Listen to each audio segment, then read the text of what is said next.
Allama Iqbal, born on November 9, 1877, in Sialkot, British India now in Pakistan, was a visionary poet, philosopher, and politician who played a pivotal role in the intellectual and political awakening of the Muslim community in the Indian subcontinent.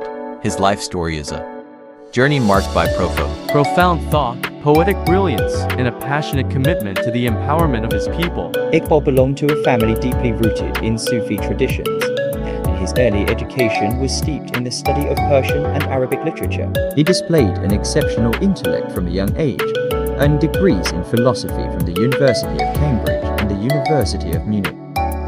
His exposure to Western philosophy and literature profoundly influenced his intellectual development. Returning to India, Iqbal embarked on a dual career, excelling as a poet and a legal scholar. His poetry, deeply rooted in the rich cultural and spiritual heritage of the East, began to resonate with people across the subcontinent. He was a pioneer in expressing the sentiments of the Muslim community and became a prominent voice advocating for their rights and dignity. Iqbal's literary work, particularly his Urdu and Persian poetry, captivated readers with its eloquence and depth. His most celebrated work, Bang-e-Di, The Call of the Marching Bell, Asrar-e Khudi, Secrets of the Self, and Zar by Kalin, The Reed Pen Strike, reflected his philosophical musings and his call for the revival of Islamic thought and values. His poetic vision went beyond mere verses. It was a call to action.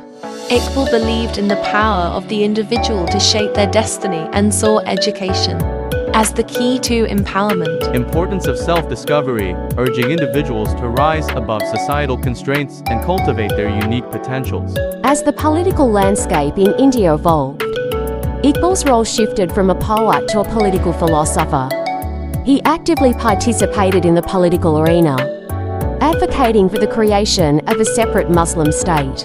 They could live in accordance with their cultural and religious values. His dream materialized in the form of Pakistan, which gained independence in 1947. Unfortunately, Iqbal did not witness the birth of the nation he had envisioned. He passed away on April 21, 1938, leaving behind a legacy that transcended borders and generations. Allama Iqbal's life story is a testament to the power of ideas, the eloquence of words, and the enduring impact of a visionary who dared to dream of a better future for his people. His contributions as a poet, philosopher, and political thinker continue to inspire and shape the cultural and intellectual landscape of Pakistan and beyond.